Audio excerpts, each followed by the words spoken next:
اللہ تعالیٰ کو اس کا پتہ ہے، اس کا علم پروردگار عالم کو ہے، کسی انسان کے ساتھ الف لام میم کا پورا علم موجود نہیں، تو پھر کیا فائدہ؟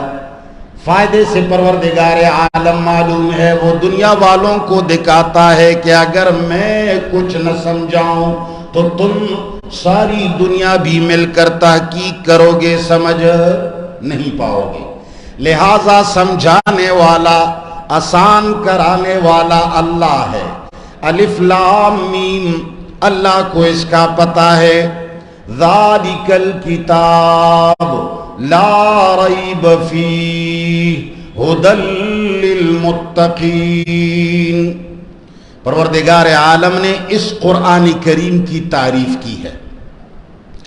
عوام سے اللہ کہتا ہے، اے لوگو، میری کتاب وہ نہیں ہے جو الماریوں میں پڑے ہوئے ہیں، میری کتاب وہ نہیں ہے جو ایرانیوں نے لکھے ہیں، میری کتاب وہ نہیں ہے جو مفتی منیر شاکر نے لکھا، میری کتاب وہ نہیں جو امام بخاری نے لکھا، میری کتاب وہ نہیں جو امام ابو حنیفہ نے لکھا، میری کتاب وہ نہیں جو امام جلال الدین سیوطی نے لکھا، میری کتاب وہ نہیں جو مسلم اور فلان اور فلان اور فلان نے لکھا۔ اللہ فرماتے ہیں میری کتاب یہ ہے، ذالک، یہ کتاب جو تمہارے الماریوں میں قرآن کے نام سے پڑھا ہے، جو تمہاری بیویاں اور بچے ناظرہ میں پڑھتے ہیں، جس قرآن کے کریم کی کو تم نمازوں میں پڑھتے ہو، جس کا تم ختم کرواتے ہو، جس کے ذریعے مولوی لوگ پیسے کماتے ہیں، جس پر تم حلف اٹھاتے ہو، اللہ فرماتے ہیں ذالک الکتاب۔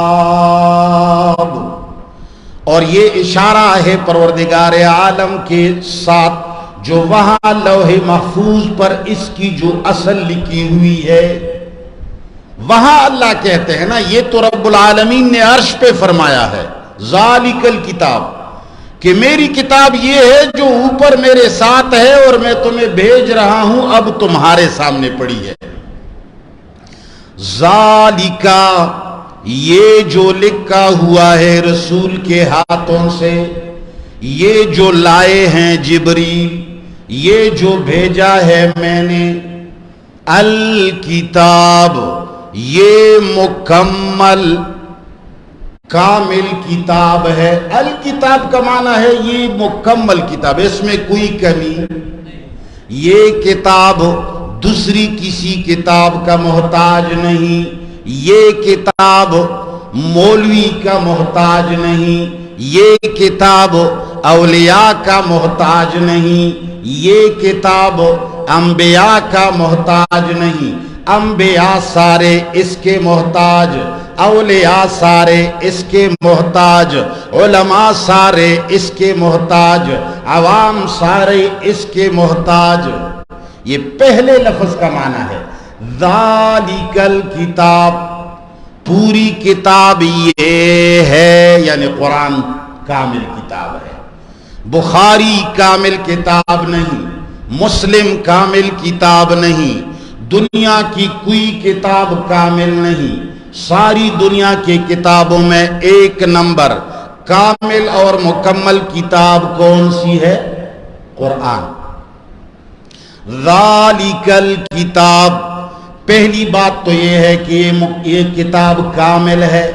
اب اگر تمہیں کوئی کہتا ہے کہ نہیں جی، اگر حدیث نہ ہو تو قرآن سمجھ میں نہیں آتا، کوئی کہتا ہے علماء نہ ہو تو قرآن سمجھ میں نہیں آتا، تو آپ ان سے کہیں اللہ کسی کا محتاج، یہ قرآن اللہ کی صفت ہے، جس طرح اللہ کسی کا محتاج نہیں، اسی طرح اللہ کی کتاب کسی کا محتاج ہے۔ ان باتوں کو ہم سمجھائیں گے بیچ بیچ میں، لہذا پہلی بات ہے ذالک الکتاب، یہ کامل کتاب ہے۔ دوسری بات لا ریب فیہ، اس کتاب کے اندر کوئی شک و شبہ نہیں ہے۔ اور جی یہ یہود جو شبہ کرتے ہیں، یہ ایران میں سلمان رشدی نے جو شبہ کیا تھا، آج کل بڑے بڑے غیر مسلم جو شبہات کرتے ہیں، ذاکر نائک پر لوگ اعتراضات کی بوچھاڑ کرتے ہیں، تم کہتے ہو اس میں شک نہیں، لا ریب فیہ، اس کتاب میں شک نہیں، کسی کے ذہن میں اگر شک ہو تو وہ الگ بات ہے۔ وہ جو لوگ اعتراض کرتے ہیں یا قرآن کو نہیں مانتے ہیں یا قرآن کو ناقص مانتے ہیں، کبھی کہتے ہیں کہ قرآن پیغمبر کا محتاج ہے، کبھی کہتے ہیں قرآن حدیث کا محتاج ہے، کبھی کہتے ہیں قرآن صرف و نحو کا محتاج ہے، تو اللہ فرماتا ہے یہ اس کے ذہن میں خرابی ہے۔ قرآن میں خرابی؟ تمہارا ذہن خراب ہے، اپنے ذہن کا علاج کرو۔ ذالک الکتاب، یہ مکمل کتاب ہے، لا ریب فیہ، اس کے اندر کوئی شک، یہ شک سے خالی ہے، یہ یقینی کتاب ہے۔ اور تمہیں پتہ ہے یقینی چیز وہ ہوتی ہے جو کامل ہوتی ہے، یقینی چیز وہ ہوتی ہے جو سمجھ آنے والی ہوتی ہے، جو چیز سمجھ میں آنے والی نہ ہو وہ یقینی نہیں ہوتی۔ لا ریب فیہ، اس میں ریب نہیں، شک نہیں، یقینی کتاب ہے۔ نمبر 3، ھدی للمتقین،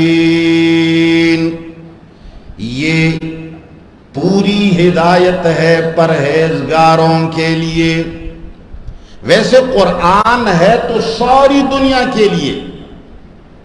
اللہ تعالیٰ نے دیگر جگہوں میں فرمایا ہے، اللہ فرماتے ہیں تبارک الذی نزل الفرقان علی عبدہ لیکون للعالمین نذیرا، ساری دنیا کو ڈرانے کے لیے یہ کتاب بھیجی گئی ہے، یہ ساری دنیا کے انسانوں کے لیے ھدی للناس ہے، لیکن ھدی للمتقین یہ کیوں فرمایا؟ مثال کے طور پر ہم کہتے ہیں کہ فلان دوا جو ہے وہ زکام کے لیے ہے، فلان ٹیبلٹس جو ہے وہ کھانسی کے لیے ہے تو کھانسی کے لیے، مگر فائدہ یہ ٹیبلٹس اور یہ دوا کس کو فائدہ دے گی؟ آپ کہیں گے، ڈاکٹر کہے گا فائدہ اس شخص کو یہ دوا دے گی جو شخص اس دوا کو اپنے ٹائم پہ استعمال کرے اور ڈاکٹر کے مشورے پر عمل کرے۔ مثال کے طور پہ ایک آدمی کو کھانسی ہے، دوا تو ڈاکٹر نے دی، مگر ڈاکٹر نے کہا 3 وقت استعمال کرو، ڈاکٹر نے کہا گھی اور ٹھنڈی چیزوں سے پرہیز کرو۔ اب ایک شخص دوا بھی کھاتا ہے لیکن ٹائم پہ نہیں کھاتا، 2 وقت اور 3 وقت کے اندر 1 وقت کھاتا ہے، پورا ڈوز نہیں کھاتا، یا کھاتا تو ہے مگر پرہیز نہیں کرتا، تو یہ دوا اگرچہ زکام کے لیے ہے، کھانسی کے لیے ہے، مگر یہ دوا فائدہ نہیں دے گی۔ فائدہ تب دے گی جب اس دوا کے تمام اصولوں پر عمل کیا جائے۔ تو میرے اللہ نے بھی یہ فرمایا، دیکھو یہ قرآن موجود ہے، رسول اللہ صلی اللہ علیہ وسلم کے زمانے میں بھی قرآن موجود تھا، ادھر